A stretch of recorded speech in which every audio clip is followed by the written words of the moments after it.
नमस्कार मेरे प्यारे साथियों, कैसे हैं आप सब लोग। स्वागत है आपका इस YouTube चैनल पर। हम लोग आज पढ़ने वाले हैं शब्द विचार।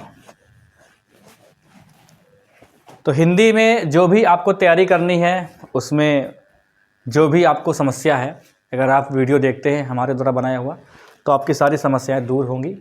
और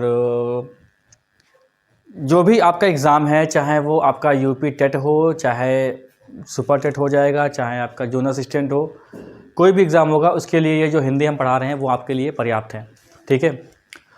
तो चैनल पे जो लोग नए हैं वो कृपया चैनल सब्सक्राइब कर लें, बेल आइकन दबा दें, जिससे वीडियो का नोटिफिकेशन मिलता रहे आपको। और आप चाहें तो अपने नोट्स भी बना सकते हैं। ठीक है।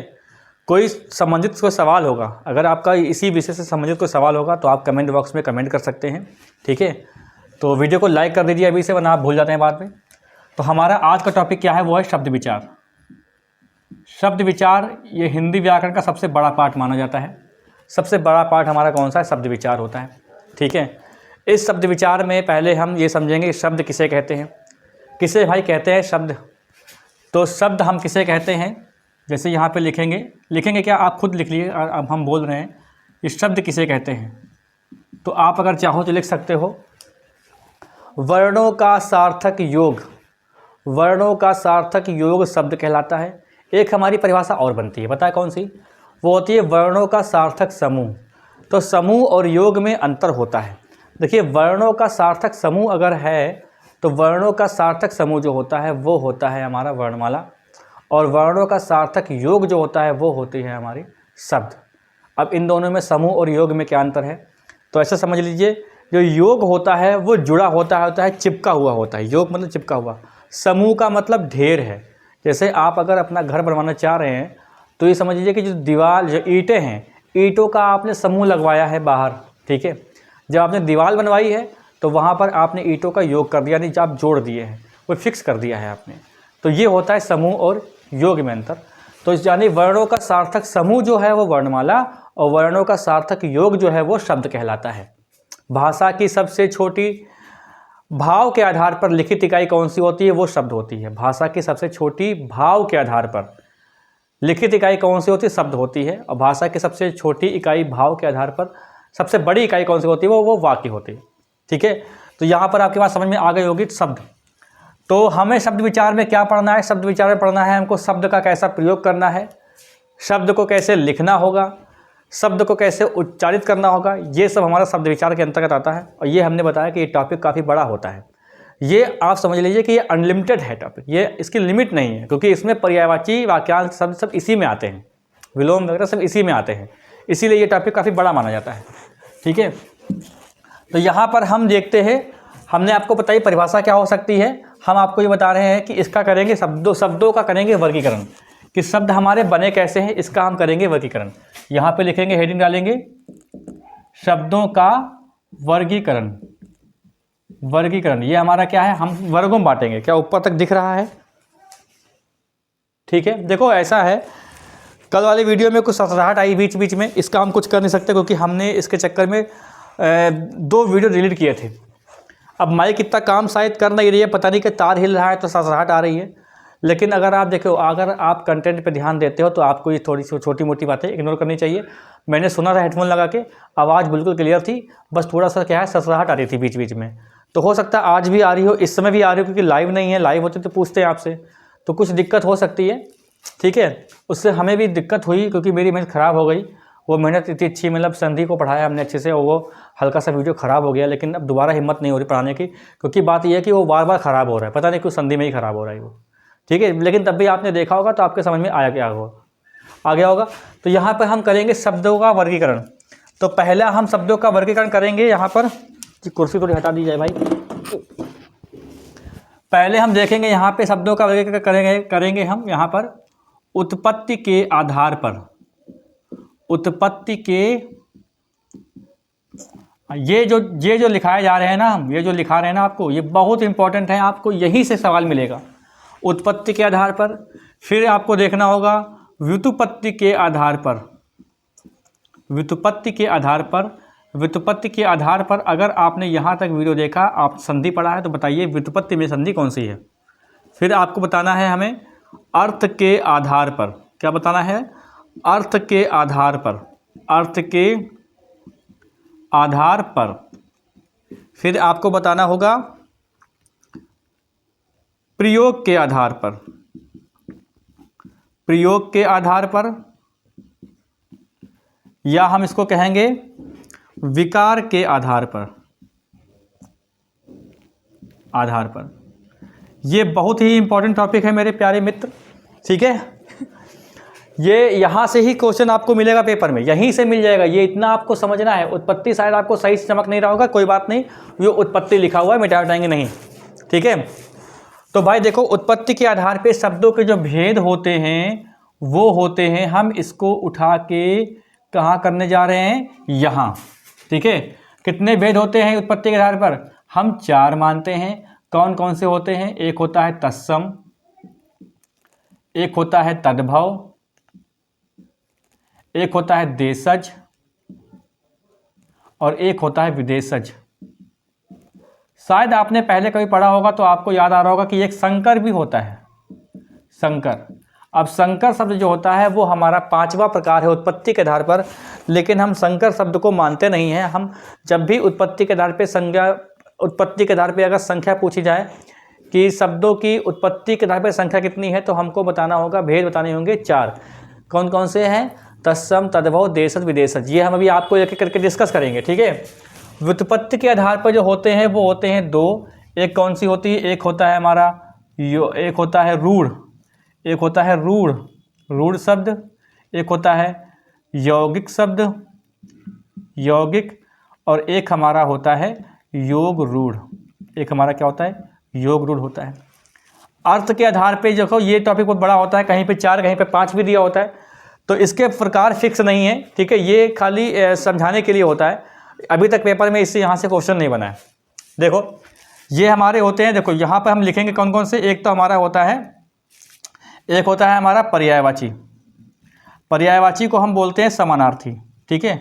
पर्यायवाची, विलोम, वाक्यांश के लिए एक शब्द, एक शब्द वाक्यांश के लिए एक शब्द, फिर हमारा क्या होगा? वाक्यांश के लिए एक शब्द, और फिर हमारा होगा यहाँ पर शब्द युग्म, या शब्द, या हम कह सकते हैं समश्रुत भिन्नार्थक, शब्द युग्म। ये स्पेशल 4 प्रकार से माने जाते हैं, लेकिन आप मानिए कि अनेकार्थी भी इसी के अंतर्गत आता है, ठीक है। अब यहाँ पर ये जो टॉपिक होता है, ये टॉपिक हमारा बहुत महत्वपूर्ण है दोस्तों। ये कुल मिला के 2 प्रकार के होते हैं, दोनों प्रकार हम यहाँ डिस्कस कर देंगे। एक तो हमारा होता है, एक हमारा होता है विकारी, और दूसरा हमारा होता है अविकारी, ठीक है। दूसरा हमारा क्या होता है? अविकारी होता है। विकारी का मतलब होता है परिवर्तनशील, विकार का मतलब होता है परिवर्तन।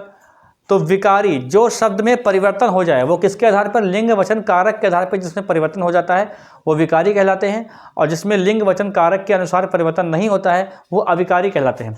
ये तो अच्छी बात है कि विकारी शब्द भी 4 होते हैं और अविकारी भी 4 होते हैं, दोनों को देख लेते हैं। तो यहाँ पर क्या है? एक तो हमारी संज्ञा इसी में पढ़ी जाती है, संज्ञा, फिर सर्वनाम, फिर विशेषण, और फिर हमारा क्या है? क्रिया है, फिर क्रिया। यहाँ पे देख सकते हो, एक हमारा होता है क्रिया विशेषण, क्रिया विशेषण। एक हमारा होता है संबंध बोधक अव्यय, संबंध बोधक। एक होता है समुच्चय बोधक, समुच्चय बोधक। एक होता है विस्मयादि बोधक, विस्मयादि बोधक होता है। और एक होता है निपात। ये निपात देखिए 5वां प्रकार आ गया, लेकिन हम 5वां नहीं मानते हैं, हम विकारी अविकारी के 4 ही मानते हैं भेद। एक बात ध्यान रखना, निपात होता क्या है? निपात ऐसा शब्द है जिसका परिवर्तन नहीं होता है और इनमें वो फिट नहीं बैठता है, इनमें, इनमें, इनमें और इसमें, मतलब 4। ये जो अव्यय के 4 भेद लिखाए हैं, इसमें वो जो अव्यय है वो फिट नहीं बैठता है, इसीलिए हम उसको निपात की श्रेणी मानते हैं, जबकि निपात अव्यय ही होते हैं, ठीक है। तो आप इसका स्क्रीनशॉट लो, बहुत ही काम की चीज़ लिखिए, यहाँ से ही आपका सवाल बनेगा। आपने इसका स्क्रीनशॉट ले लिया होगा। पूछेगा उत्पत्ति के आधार पे शब्द कितने होते हैं? भैया 4 होते हैं, संकर नहीं माना, लेकिन पढ़ाएंगे आपको हम। फिर व्युत्पत्ति के आधार पे ये रूढ़, यौगिक, योग रूढ़ होते हैं, ये भी आपको पढ़ाएंगे, ठीक है।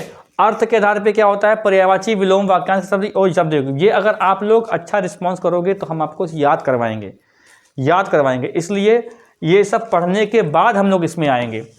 फिर प्रयोग के आधार पर विकार के 2 प्रकार होते हैं, ठीक है। अब ये यानी हम कोशिश करेंगे कि कितना, यानी ये तो आज नहीं हो पाएगा, लेकिन हम क्या करेंगे, हम यहाँ तक आज खींचेंगे।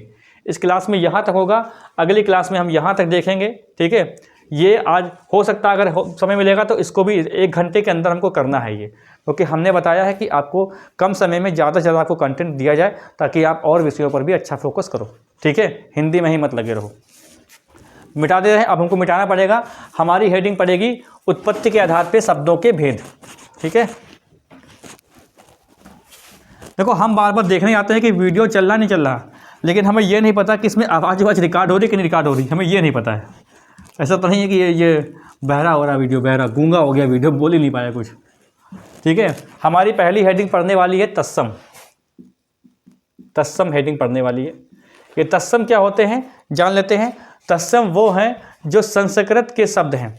संस्कृत के जो शब्द हैं उनका अगर हिंदी में हम प्रयोग कर रहे हैं तो वो हमारे शब्द कहलाते हैं तत्सम, ठीक है।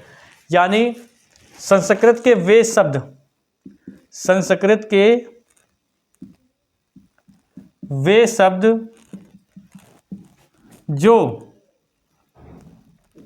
जो बिना अपना रूप परिवर्तित किए, बिना अपना रूप परिवर्तित किए हिंदी में प्रयुक्त हो रहे हैं,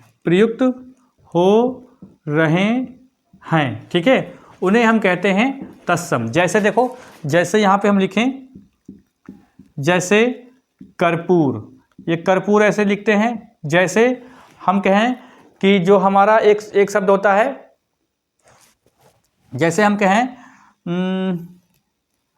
जैसे अग्नि का भी प्रयोग कभी कभी करते हैं हम लोग। अग्नि बहुत तत्सम होते हैं। देखो, जब हम याद कर रहे हैं ना, इसका मतलब कुछ यूनिक शब्द याद कर रहे हैं। ऐसा नहीं कि तत्सम को आता नहीं, तत्सम बहुत शब्द होते हैं, बहुत शब्द तत्सम होते हैं जो हम लोग हिंदी में प्रयोग कर रहे हैं।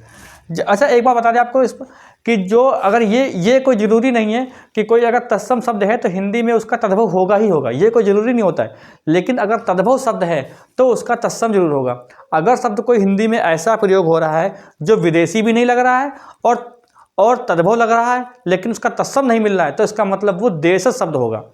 अगर कोई तद्भव है, अगर कोई असली तद्भव होगा तो उसका तत्सम होगा, जरूर होगा। लेकिन अगर कोई तत्सम है तो सभी तत्सम के शब्द जो होते हैं वो हमारे तद्भव के रूप में नहीं देखे जाते हैं। जैसे यहाँ पे लिखे गजानन, तो गजानन क्या है, एक तत्सम शब्द है, ठीक है। अब हमारा तद्भव क्या होता है, देखो थोड़ा सा हम अभी टाइम लेंगे आपको बताने के लिए कि तत्सम तद्भव पहचान करने की ट्रिक क्या होती है, उस पर हम आपको गौर अभी करवाएंगे, ठीक है। तो यहाँ पर देखना होगा तद्भव क्या होता है। तो यहाँ पर परिभाषा क्या लिखनी है कि संस्कृत के वे शब्द जो थोड़े बहुत परिवर्तित रूप के साथ हिंदी में प्रयुक्त हो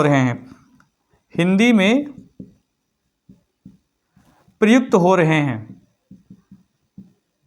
उन्हें तद्भव कहते हैं। जैसे कपूर का क्या हो जाएगा, कपूर हो जाएगा।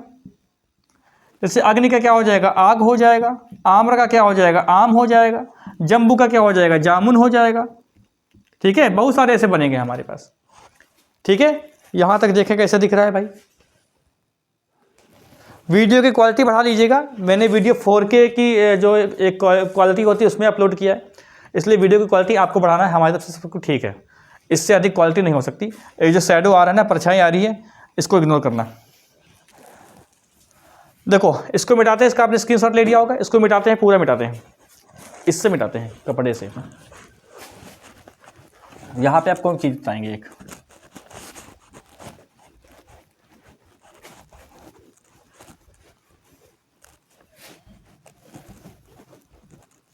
देखो हम यहाँ पे डालेंगे हेडिंग तत्सम तद्भव पहचानने की ट्रिक नंबर 1। अभी ये क्या चीज़ बताने जा रहे हैं भाई, सुन लो भाई। क्या होता है पेपर में हमारे ये आता है कि निम्नलिखित में से किस विकल्प में तद्भव है।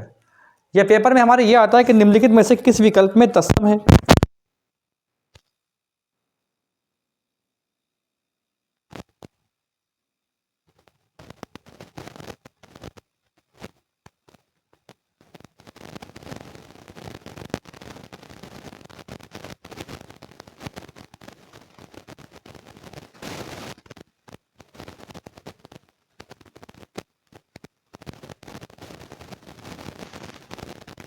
की ट्रिक क्या है कि यदि कोई शब्द यदि किसी शब्द में वी आए, ये वी आए तो क्या होगा, वो तत्सम होगा। ठीक है, यदि किसी शब्द यानी ये वाला सा, ये मूर्धा सा, ये सा और ये राधा रा, ठीक है, आए तो देखो यहां पर हमने यहां पर लिखा ये तो 100% होगा, लेकिन यहां पर क्या होता है, यहां पर तो प्रायः तत्सम होगा वो, क्योंकि हमने कल ही आपको बताया था हमने आपको कल ही बताया था कि जब भी तीनों सा आधे दिखे और रा आधा दिखे तो वहां पर संधि विसर्ग होने की संभावना होती है, और विसर्ग संधि से जो शब्द बनेंगे वो तत्सम बनेंगे। ठीक है, तीसरा पॉइंट देखो, अगर तुम्हें इस प्रकार से रा दिख जाए, ये रा है, रा ये वाला ऐसे वाला या ऐसे वाला, ठीक है, ऐसा अगर दिखता है तो क्या होगा, जैसे यहां पर लिखें से बनने वाले शब्द प्रायः क्या होंगे, प्रायः इसलिए लिखा है क्योंकि कुछ शब्द ऐसे भी मिलेंगे जो तत्सम नहीं होंगे। ठीक है, तो पहले आप इसके एग्जाम्पल देख लो। जैसे यहाँ पे हम लिखें कृपा, जैसे यहाँ पे लिखें कृपा, ये क्या है, तत्सम है। जैसे यहाँ पर हम लिखें सा से क्या हो जाएगा, जैसे हम लिखें यहाँ पर जैसे लिखें निश्चिंत हो जाएगा। ठीक है, हमने बताया इससे तो बनेंगे, इससे तो तत्सम बनेंगे जब आधा होगा, लेकिन इससे कभी कभी तत्सम नहीं बनता है। जैसे हम लिखें यहाँ पे मर्द, तो मर्द जो है ना वो ऐसे, ये देखो मर्द लिखा हुआ है, ये तत्सम नहीं है, तभी हमने क्या लिख रखा है, प्रायः लिखा रखा है। लेकिन तब भी जब भी तुमको जैसे गर्व है, जैसे गर्व है कैसा होगा, गर्व क्या होगा, एक तत्सम शब्द होगा। इस प्रकार से हम आपको समझाने की कोशिश कर रहे हैं कि इसका सहारा लेके आप अपने क्वेश्चन को सॉल्व कर सकते हो, विकल्प में सहारा ले सकते हो। ये है री, जैसे यहाँ पर लिखा जाए आम्र, जैसे हम आम्र लिखें तो आम्र का शब्द कैसा है, हम इसकी सहायता से जान जाएंगे कि ये जो है तत्सम होगा, लेकिन हमेशा नहीं होगा। जैसे हम कहें ग्राम, तो ग्राम तो नहीं होगा। अब ग्राम भी देखो तत्सम है, ग्राम तत्सम है अगर हम गांव वाला माने तो, लेकिन एक ग्राम हमारा अंग्रेजी वाला भी होता है तो वो तत्सम नहीं होगा। लेकिन जब भी आपको ग्राम लिखा दिखेगा तो भाई देखो आप इसको तत्सम ही मानना। ठीक है, यहाँ पे कभी भी आप अगर, हमने यहाँ पे प्रायः क्यों लिखा है, प्रायः इसलिए लिखा है क्योंकि आप कहीं विरोध ना करो कि देखो हमारे पास शब्द ऐसा है और देखो वो तत्सम नहीं है, तो वो देखो अंग्रेजी का हो रहा है या किसी और भाषा का हो रहा है, तभी हमने क्या है प्रायः लिखा है। लेकिन इससे बनने वाले शब्द जो होते हैं वो तत्समय होते हैं। ठीक है, नंबर 4 देखो, अगर जो जैसे संयुक्तक छा, जैसे कि छा, त्रा, ज्ञा, स्रा से बनने वाले जो शब्द होते हैं, से शब्द बनने वाले शब्द प्रायः तत्सम, प्रायः इसलिए क्योंकि कुछ हो सकता है कुछ शब्द ऐसे भी हों जो ना बनते हों। ठीक है, लेकिन आप मान के चलोगे कि लगभग सभी शब्द जो होते हैं वो अगर ये लगा हुआ है तो इससे बनने वाले शब्द जो होते हैं वो तत्सम ही होते हैं। ठीक है भाई, फिर देखो यहाँ पर अब आते हैं तद्भव वाली श्रेणी में। अगर कोई शब्द इससे बना है, इससे, ठीक है, से बना शब्द, ठीक है, तद्भव होगा। क्या होगा, वो तद्भव होगा। अगर ये लगा हुआ है आपके सामने ये, तो इससे बना शब्द जो क्या होगा, वो तद्भव होगा। फिर देखो ताड़न जात, इससे बना शब्द, से बना शब्द प्रायः तद्भव होगा, प्रायः तद्भव होगा। जैसे यहाँ पे लिखें आषाढ़,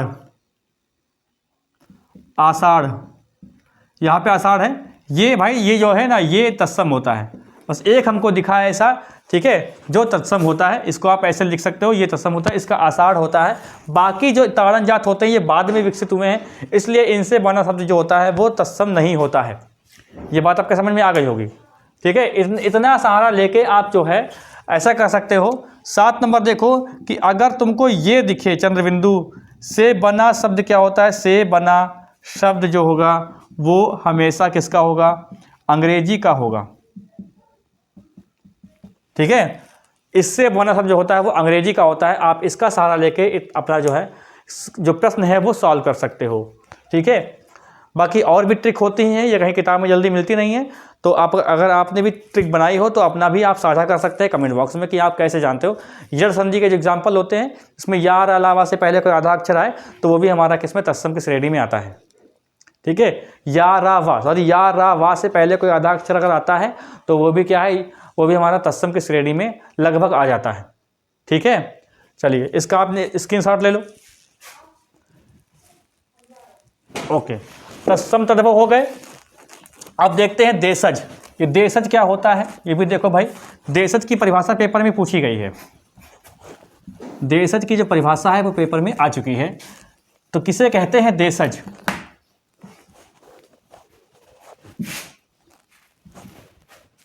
देशज, इसका मतलब क्या है, देशज।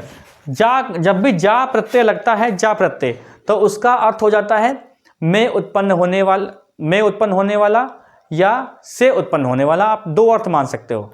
तो देश में उत्पन्न होने वाला, अगर हम कहें जलज तो जल में उत्पन्न होने वाला, तो ये सब क्या होता है, जा लगने से दो हमें अर्थ स्पष्ट होते हैं, एक तो से उत्पन्न होने वाला या में उत्पन्न होने वाला, का आप जो भी सोच सकते हो। ठीक है, तो देश में उत्पन्न होने वाला। अब ये शब्द ऐसा होता है, इसकी उत्पत्ति के बारे में हमें ज्ञान नहीं होता है, इसकी उत्पत्ति के बारे में हमें ज्ञान नहीं होता कि कहाँ से ये आया है, तो हम उसको देशज मान लेते हैं। ये आप समझो कि ये जो गांव वाले होते हैं ना, गांव बहुत ही मतलब जो बहुत ही पिछड़े गांव होते हैं, वहाँ पे कुछ भाषाओं का प्रयोग होता है जो आपको शायद और कहीं सुनने को ना मिले, तो वो देशज में आते हैं। तो इसकी परिभाषा क्या होती है, जिन शब्दों की उत्पत्ति के बारे में हमें ज्ञान नहीं, ऐसे कैसे लिख लो चाहो तो, जिन शब्दों की उत्पत्ति के बारे में हमें ज्ञान नहीं होता है वे देशज आते हैं। मतलब हमें ज्ञान नहीं किस भाषा के हैं वो, जिन शब्दों की उत्पत्ति के बारे में हमें ज्ञान नहीं होता है वे देशज की श्रेणी में आते हैं। ठीक है, अब एक परिभाषा पेपर में ऐसी आई है, ऐसे आई है, देखो, आंचलिक भाषा के वे शब्द, आंचलिक भाषा के वे शब्द जो क्षेत्रीय प्रभाव के कारण, क्षेत्रीय प्रभाव के कारण हिंदी में प्रयुक्त हो रहे हैं, उन्हें क्या कहते हैं, देशज। ये सवाल पेपर में आ चुका है। तो आंचलिक का मतलब ही क्षेत्र विशेष होता है। तो आंचलिक क्षेत्र के, आंचलिक भाषा के वे शब्द जो क्षेत्रीय प्रभाव के कारण हिंदी में प्रयुक्त हो रहे हैं। आपको एग्जांपल बता दें, जैसे जैसे हम लोग चप्पल को बोलते हैं चट्टी, नमक को बोलते हैं नून, इस प्रकार से। और जो अनुकरणात्मक शब्द जो होते हैं ना, अनुकरणात्मक समझते हो, अनुकरणात्मक का मतलब होता है जो ध्वनि से बनाते हैं शब्द, जिससे कहा जाए हिन हिन, हिन हिन, खट खट या किल किल, चिड़ चिड़, ये सब कैसे शब्द, ये सब देश शब्द होंगे। ठीक है, तो यहाँ पर हम महत्वपूर्ण देश शब्द लिखेंगे। तो कुछ महत्वपूर्ण देश शब्द, कुछ महत्वपूर्ण, क्योंकि ये पेपर में आपके आएगा कि निम्नलिखित में से कौन सा देशज है, कौन सा देशज नहीं है, इस प्रकार से सवाल बनेगा। ठीक है, तो हम आपको लिखवाते हैं अभी शब्द, जो देशज इंपॉर्टेंट होंगे वो लिखवाएंगे। बहुत सारे देशज होते हैं, जैसे धड़ाम, जैसे शब्द क्या होता है, जैसे धड़ाम, जैसे खिचड़ी, खिचड़ी जो है अपने यहाँ का राष्ट्रीय जो है, देखो खिचड़ी क्या है, खिचड़ी राष्ट्रीय अपने यहाँ का भोजन है, व्यंजन है। और दाल भात कहाँ का है, ये नेपाल का है। ठीक है, ये ध्यान रखना, दाल भात नेपाल का राष्ट्रीय व्यंजन है और खिचड़ी अपने भारत का राष्ट्रीय व्यंजन है। खिचड़ी बड़ा महंगा खाना होता है, खिचड़ी की कोई सीमा नहीं है कितना महंगा हो सकता है, जितनी आपकी जो है हैसियत है उस हिसाब से आप खिचड़ी खा लो। ठीक है, खिचड़ी को हल्का मत लेना। धड़ाम है। ठीक है, फटाफट, फटाफट देश शब्द होता है। जूता देश शब्द है। और जो किलकिल, ये तो किलकिल, ये मैंने देखा है एसटी में क्वेश्चन, किलकिल जो है ये देश शब्द होता है। डिबिया, डिबिया कैसा है, देश शब्द है ये डिबिया। खादी, देशज शब्द है। घपला देशज शब्द है। टट्टू, ये टट्टू क्या होता है? बोझा ढोने वाला छोटा घोड़ा, बोझा ढोने वाला छोटा घोड़ा टट्टू कहलाता है। जैसे भर्ता, ये भर्ता की बात हो रही है, ठीक है, भर्ता मतलब पति। और जैसे कलाई, कलाई। जैसे लोटा, लोटा हो गया, ठीक है। जैसे जगमग, जगमग भी कैसा शब्द है? ये भी देशज शब्द हो जाएगा। जैसे पगड़ी, देशज शब्द है, जैसे पगड़ी, ठीक है। जैसे यहाँ पर लिखें लाला, लाला भी देशज शब्द होगा। जैसे तोंद, देखो कहीं कहीं आप कभी कभी क्या होता है कि कभी कभी जो तद्भव शब्द होते हैं वो भी देशज की श्रेणी में आते हैं। जैसे तोंद है, तोंद का तुंद होता है, लेकिन ये अगर आ जाए तोंद है कैसे शब्द तो देशज होता है, ठीक है। जैसे यहाँ पर लिखें बाबा, देशज शब्द होगा, ठीक है। जैसे लप्पड़, इतने पर्याप्त हैं। जैसे लप्पड़, ये दिख कैसे रहा पहले हम ये देखने, कहीं ऐसा ना गड़बड़ हो गया हो। ठीक है भाई, दिख रहा है, सही है। लप्पड़, ये भाई देशज हैं, आपने स्क्रीनशॉट भी ले लिया होगा। इसको मिटाते हैं। बस आपको ध्यान ये रखना कि देशज क्या होते हैं? आंचलिक भाषा के वे शब्द जो क्षेत्रीय प्रभाव के कारण हिंदी में प्रयुक्त हो रहे हैं उन्हें हम कहते हैं देशज। अब आती है बात विदेशज की। विदेशज भी काफ़ी हमारे लिए महत्वपूर्ण योगदान निभाएंगे, ठीक है, महत्वपूर्ण योगदान है उनका। जैसे यहाँ पे लिखेंगे विदेशज, यानी विदेश में उत्पन्न होने वाले शब्द। इसमें हम आपको बता दें ये होता क्या है।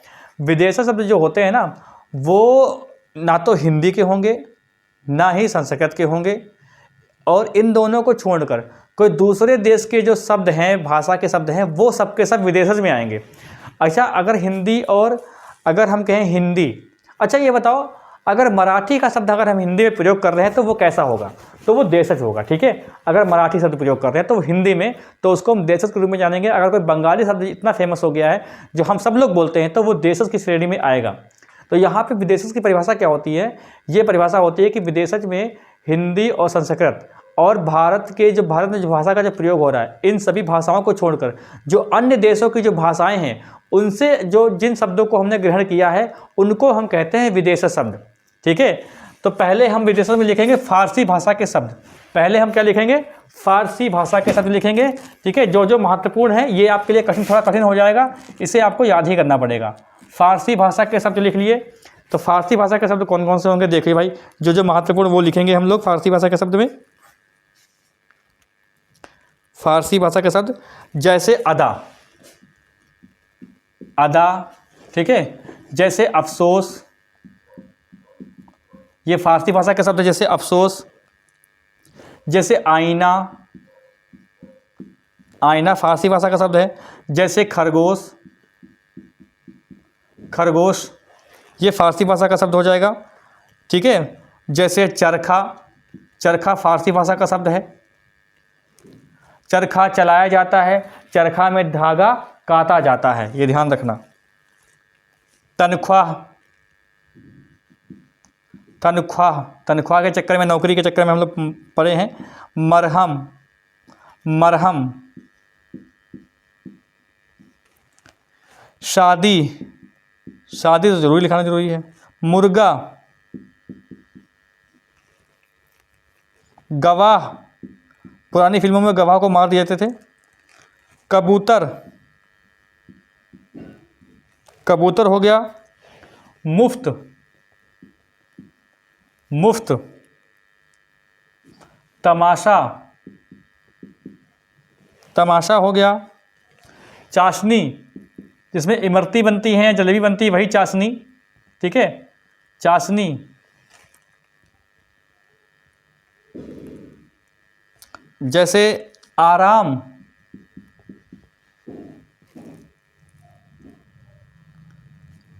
कमीना, कमीना भी आएगा इसमें। बीमार, बीमार को हम लोग अस्वस्थ बोलते हैं, रोगी बोलते हैं बीमार को, ये फारसी भाषा का शब्द है, ठीक है। चलिए इतने रखते हैं। यहाँ पर देखो, अगला देखो, यहाँ पर देखेंगे हम अरबी भाषा के शब्द। अरबी भाषा के शब्द कौन कौन सा, देखो विदेशत में देख रहे हैं हम लोग, ये अरबी भाषा के शब्द कौन कौन से होंगे, जैसे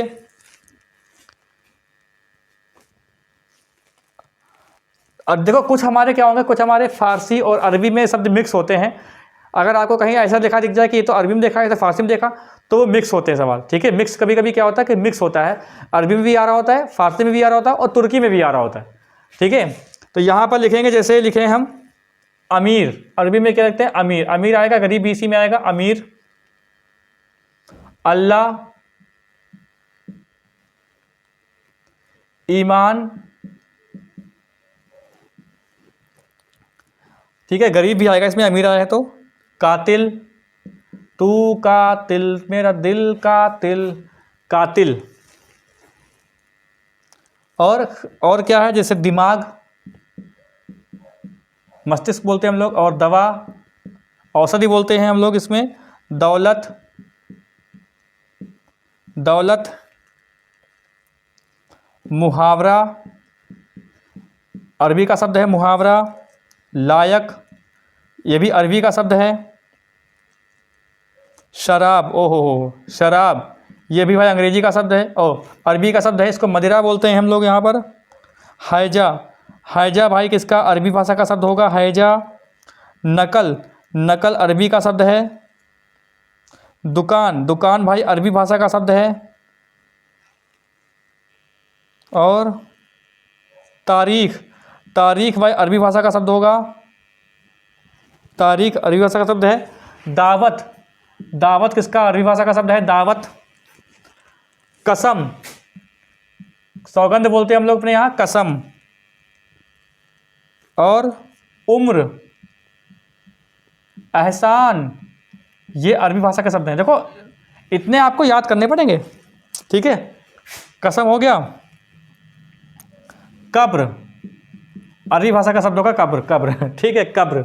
चलो इतने बहुत हैं। अब देख लेते हैं हम यहाँ पे पुर्तगाली।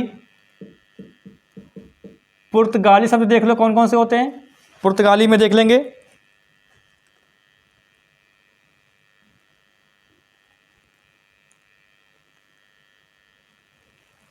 जैसे आल्पीन,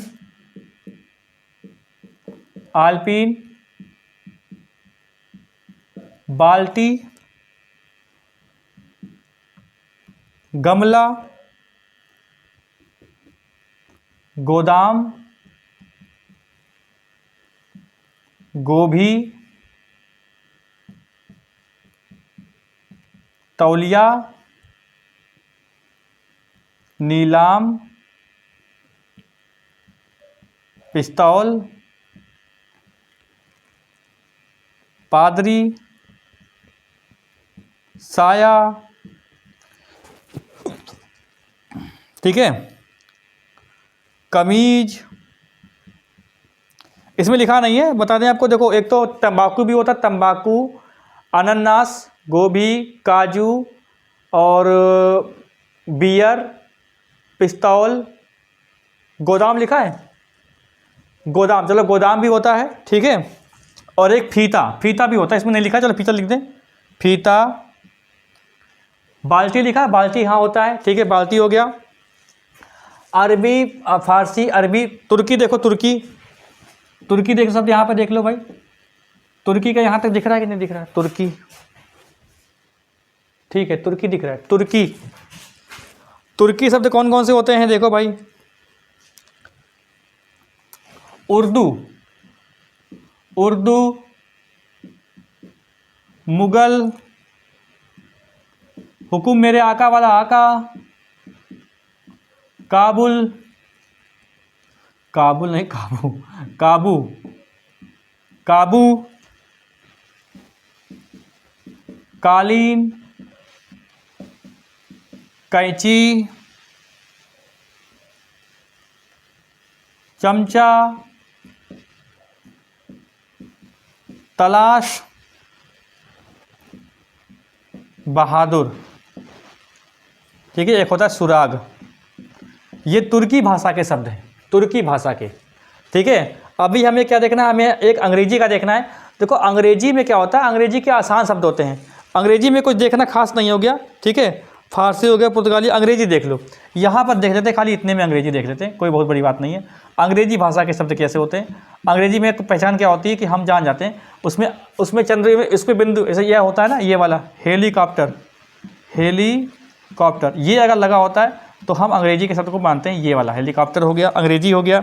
अफसर अंग्रेजी भाषा का शब्द है, अफसर ऑफिसर से बना हुआ है। मील अंग्रेजी भाषा का शब्द है, ठीक है। क्लास अंग्रेजी भाषा का शब्द होगा। और यहाँ पर लिखा है डायरी, डायरी भी अंग्रेजी भाषा का शब्द होगा। और जेल, जेल अंग्रेजी भाषा का शब्द है। और तारपीन, तारपीन अंग्रेजी भाषा का शब्द है। और होता है एक प्लेट, प्लेट भी क्या अंग्रेजी भाषा का शब्द होगा। ये हमारे हो गए अंग्रेजी भाषा के शब्द, ठीक है। चलो यहाँ पर से इसका आप स्क्रीनशॉट लो, इसका हम मिटाते हैं। अभी एक हमारा संकर बचा हुआ है, यानी तत्सम हो गया, तद्भव हो गया, देशज हो गया और विदेशज भी हो गया, ठीक है। इसको जो आप स्क्रीनशॉट ले इसका। और आपके सामने अगर शब्द कोई आ रहा है दिमाग में तो आप पूछ सकते हो कमेंट में, हम उसका रिप्लाई करेंगे, नहीं तो उसको अगले वीडियो में डिस्कस कर लेंगे। अगर कुछ ज़्यादा बताना होगा तो, ज़्यादा अगर बताना है तो अगले वीडियो में देखेंगे उसको, ठीक है।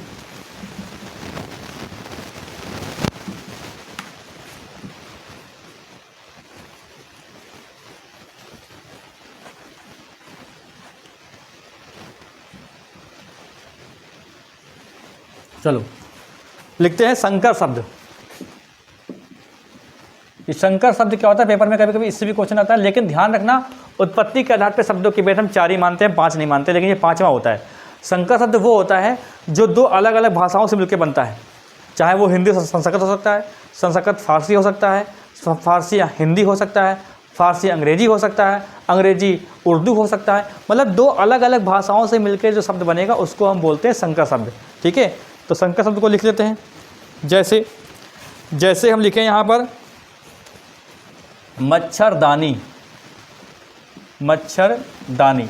अब ये मच्छरदानी, जो मच्छर जो है ना, मच्छर हिंदी का है, दानी फारसी का है, ठीक है। जैसे चालबाज, चाल हिंदी का, बाज फारसी का, ठीक है। जैसे राजमहल, राज हिंदी का, महल किसका, फारसी का। जैसे लिखें रिविलगंज, तो रिविल अंग्रेजी का, गंज किसका है, गंज हमारा किसका हो जाएगा, फारसी का हो जाएगा, ठीक है। जैसे लिखें खुशबू, तो खुश किसका हो जाएगा, खुश अरबी का हो जाएगा, और बू क्या हो जाएगा, फारसी का। देखिए ऐसा है, खुशबू में अगर पूछें मूल शब्द क्या है, मूल शब्द, खुशबू में मूल शब्द क्या होगा, तो मूल शब्द वो होता है जिसमें हम उपसर्ग और प्रत्यय लगाते हैं। तो खुशबू में मूल शब्द होता है बू। बू अगर अच्छी है तो खुश, बू अगर बुरी है तो बद का मतलब होता है बुरा। तो खुशबू यानी अच्छी सुगंध, यानी बू का मतलब क्या होता है, सुगंध होता है। तो क्या हो जाएगा, अब ये बू है कैसा, ये बू जो होता है ये खुद बू फारसी भाषा का है, और ये अरबी भाषा का, खुश क्या है, ये अरबी का उपसर्ग है, ठीक है। इस प्रकार से ये बनेगा। जैसे लिखें यहाँ पर हम, जैसे लिखें रेल यात्रा, रेल यात्रा में क्या हो जाएगा, रेल हिंदी का, यात्रा किसका हो जाएगा, तत्सम हो जाएगा। रेल किसका, अंग्रेजी का हो जाएगा, ठीक है। जैसे लिखें तिमाही, तिनमाही, तो क्या बन जाएगा, तिमाही हो जाता है, तिमाही हो जाएगा, है ना, तिमाही। तो माही किसका हो जाएगा, माँ। और मोमबत्ती, मोमबत्ती, ठीक है। ये सब क्या है, संकर शब्द हो जाएंगे। तो ये हमारा उत्पत्ति के आधार पर भी शब्दों के भेद समाप्त होते हैं। इसी में आज के टॉपिक में देखिए टाइम कितना हो गया, आज के ही क्लास में हम लोग एक चीज़ और डिस्कस करते, ज़्यादा टाइम नहीं हुआ है, बस 15 मिनट और लग जाएंगे तो हमारा एक टॉपिक और समाप्त हो जाएगा, ठीक है। वो होता है व्युत्पत्ति के आधार पर शब्दों के भेद। इसको मिटाते हैं। व्युत्पत्ति के आधार पर शब्दों के भेद, व्युत्पत्ति के आधार पर, व्युत्पत्ति के आधार पर, इसको हम लोग संरचना के आधार पर भी बोलते हैं, ठीक है। संरचना के आधार पर भी होता है, शब्द के भेद होते हैं। तो उत्पत्ति हो चाहे व्युत्पत्ति हो, व्युत्पत्ति के आधार पर संज्ञा के भेद या संरचना के आधार पर संज्ञा के, वहाँ पे 3 होते हैं। तो ये 3 हमारे कौन कौन से होते हैं, एक तो होता है रूढ़, एक होता है यौगिक, और एक होता है योग रूढ़। ये भाई 3 होते हैं। तो रूढ़ शब्द क्या होता है समझ लेते हैं कि देखो रूढ़ शब्द पहले से समझेंगे रूढ़ शब्द के बारे में कि ये क्या होता है। वे शब्द जिनके सार्थक खंड ना हो सकें, खंड तो होंगे ठीक है लेकिन सार्थक नहीं होंगे, मतलब अर्थ के साथ ऐसा खंड नहीं होगा। वे शब्द जिसके सार्थक खंड ना हो सके उन्हें हम रूढ़ शब्द कहते हैं। जिद्दी होता है ठीक है, जिद्दी। जैसे हम लिखें यहाँ पर, जैसे में लिखेंगे और आपसे पूछेगा, ये शब्द देके ही पूछेगा आपसे, जैसे जल, जैसे काला, जैसे पान, जैसे नल, जैसे छत, जैसे पेड़ ठीक है, जैसे जैसे जैसे जैसे जैसे जैसे जैसे जैसे जैसे आसपास की चीज़ें हैं, जैसे पेन। अंग्रेजी हिंदी किसी के भी इससे मतलब नहीं है, अंग्रेजी हिंदी अरबी फारसी किसी के भी हो, बस हमें ये देखना है कि उनके सार्थक खंड ना बने। अब आपके दिमाग में अगर ये आ जाए कि देखिए सर हम ऐसा करेंगे, छा को अलग कर देंगे और ता को अलग कर देंगे, देखिए अलग अलग हो गए, तो हमने परिभाषा में लिखा है सार्थक खंड ना हो सके, मतलब अर्थ के साथ होना चाहिए। छा का क्या अर्थ होता है, ता का क्या अर्थ होता है, कुछ होता है नहीं होता है। अब देखो छोटे जो छोटे अक्षर होते हैं, जो छोटे नाम होते हैं, वो प्रायः हम रूढ़ शब्द में मान लेते हैं क्योंकि उनमें कोई संधि समास नहीं होगा, क्योंकि रूढ़ शब्द में संधि समास उपसर्ग प्रत्यय नहीं लगा होता है ठीक है। चलिए अब जैसे यहाँ पे लिखते हैं दो, इसकी परिभाषा क्या हो सकती है, दो रूढ़ शब्दों से मिलकर बना शब्द ठीक है। यौगिक क्या होता है, दो रूढ़ शब्दों से मिलकर बना शब्द क्या कहलाएगा, यौगिक शब्द कहलाएगा। जैसे हम लिखें यहाँ पर पाठशाला, अब इसको यहाँ पर देख लो, एक देखो पाठ और एक लिख लो शाला ठीक है, पाठशाला। जैसे हम लिखें यहाँ पर न्यायालय, न्यायालय, तो यहाँ पर एक लिख लो न्याय, एक लिख लो आलय, दोनों रूढ़ हो जाएंगे नहीं हो जाएंगे, पाठ न्याय रूढ़ अलग है, आलय अलग है ठीक है। देखो हम बताते हैं आपको, ऐसा होता है कि उपसर्ग और प्रत्यय इसमें आते हैं। अगर कोई कहता है कि इस उपसर्ग और प्रत्यय इसमें नहीं आते हैं, लेकिन उनका सार्थक अर्थ ना हो तब मान लेते हैं। उनका मतलब कोई अर्थ ना हो, खाली मतलब ऐसे आ गए, उनका कोई विशेष अर्थ नहीं है, विशेष अर्थ नहीं होगा तो हम उनको मान लेते हैं। अगर मतलब उसका मतलब ये होता है कि आप अगर चाहो तो उन सार्थक खंड जो सार्थक आपने किया है उसको आप अलग लिख के देखो, क्या उसको अलग लिखने से कुछ काम बन रहा है, नहीं बन रहा तो हम नहीं मानेंगे उसका सार्थक खंड ठीक है। मतलब यहाँ पे से लिखा हमने, यहाँ लिखा पाठशाला, तो पाठ का अलग वाक्य में प्रयोग कर सकते हैं, शाला का भी प्रयोग कर सकते हैं। लेकिन हम अगर ऐसे बोले, जैसे बोले पार्वती, तो पर्वत में ई लगा दिया, अब ई का मतलब क्या होता है, ई का तो कोई मतलब नहीं होता है, तो इसका मतलब वो रूढ़ में ही आएगा, वो यौगिक में नहीं आएगा। जैसे कहा जाए झाड़, झाड़ एक शब्द कैसा है, एक रूढ़ शब्द है, वही अगर हम कहें झाड़ू तो क्या यौगिक हो जाएगा, बिल्कुल नहीं होगा, क्योंकि ऊ प्रत्यय का मतलब होता क्या है हमें कोई भी बता दे, ऊ का मतलब नहीं होता, इसका मतलब ऊ सार्थक खंड नहीं हो सकता। वो झाड़ू भी किस में आएगा, रूढ़ में आएगा। जैसे पानी है तो पानी भी किस में आएगा, रूढ़ शब्द में आएगा, उसमें ई प्रत्यय लग गया, इसका मतलब ये नहीं कि वो यौगिक हो जाएगा, नहीं, प्रत्यय और उपसर्ग का एक मतलब होना चाहिए। परिभाषा में बता रहा है कि सार्थक खंड होने चाहिए उसके, सार्थक खंड ठीक है। यहाँ पर देखो जैसे संधि समास इसमें होता है, जैसे कहा जाए राजकुमार, तो राजकुमार किस में आएगा, यौगिक में आएगा ठीक है, राजकुमार। जैसे कहा जाए वीर कन्या किस में आएगा, वीर कन्या क्या है, जैसे वीर है और कन्या है, दोनों रूढ़ शब्द है कि नहीं है, वीर कन्या किस में आएगा। जैसे हम कहें चिड़ी मार, तो चिड़ी मार किस में आएगा, चिड़ी को मारने वाला, चिड़ी मार हो जाएगा, किस में आएगा, यौगिक में आएगा ठीक है। जैसे हम कहते हैं कि जैसे कहा जाए अत्यधिक, तो अत्यधिक किस में आएगा, इसमें आएगा, रूढ़ में, यौगिक में आएगा। अति का मतलब होता है, अति का मतलब होता है अत्यधिक, और अधिक का मतलब जानते हो क्या होता है, तो अत्यधिक हो जाएगा। जैसे हम लिखें यहाँ पर, जैसे लिखे हम अरे जैसे बहुत सवाल है, जैसे कि गीतांजलि, तो गीतांजलि कैसे आएगा, इसी में आएगा, गीतों की अंजलि, गीतांजलि, अंजलि का मतलब होता है श्रद्धा उद्धा, एक तरीके से एक अंजलि का मतलब क्या होता है, अंजलि का मतलब होता है भेंट, एक श्रद्धा पूर्वक दी गई भेंट को अंजलि बोल सकते हैं। योग रूढ़ क्या होता है, इसमें भी क्या होता है, इसमें भी दो रूढ़ शब्द मिलकर एक नया शब्द बनाते हैं, जिसका एक और अर्थ भी होता है, जिसका एक और अर्थ भी होता है। अब इसमें क्या होता है, योग रूढ़ में, योग रूढ़ के शब्द कैसे होते हैं, इसमें बहुब्रीहि समास के एग्जाम्पल होते हैं। जैसे यहाँ पे हम लिखते हैं लंबा प्लस उदर, ये दोनों क्या है, दोनों हमारे कैसे हैं, रूढ़ शब्द हैं। इनको जब जोड़ देंगे, संधि बनाएंगे तो क्या बन जाएगा, ये लंबोदर बनेगा। अब लंबोदर अर्थात क्या होता है, गणेश जी, ये क्या हो जाएगा, गणेश जी हो जाएगा। जैसे हम लिखें यहाँ पर दश प्लस आनंद, तो दस भी एक रूढ़ शब्द है, आनंद भी एक रूढ़ शब्द है, तो क्या बन जाएगा, दशानन, अर्थात क्या हो जाएगा, रावण। हो जाएगा कि नहीं हो जाएगा। इस प्रकार के शब्द कैसे होते हैं, जैसे कहा जाए पंकज, तो हमने बताया है कि जा का मतलब क्या होता है, जा का मतलब होता है जो शब्द हमारे, जा का मतलब होता है जिससे उत्पन्न होना, ठीक है। तो पंक प्लस जा, तो यहाँ पर पंक में, पंक से उत्पन्न होने वाला कमल, अर्थात पंकज अर्थात कमल, ये भी किस में आएगा, ये इसमें योग रूढ़ में आएगा। तो इन तीनों में डिफरेंस क्या है, रूढ़ का मतलब होता है वे शब्द जिनके सार्थक खंड ना हो सके, यौगिक का मतलब क्या होता है, दो रूढ़ शब्दों से मिलकर बना शब्द, वो यौगिक कहलाता है।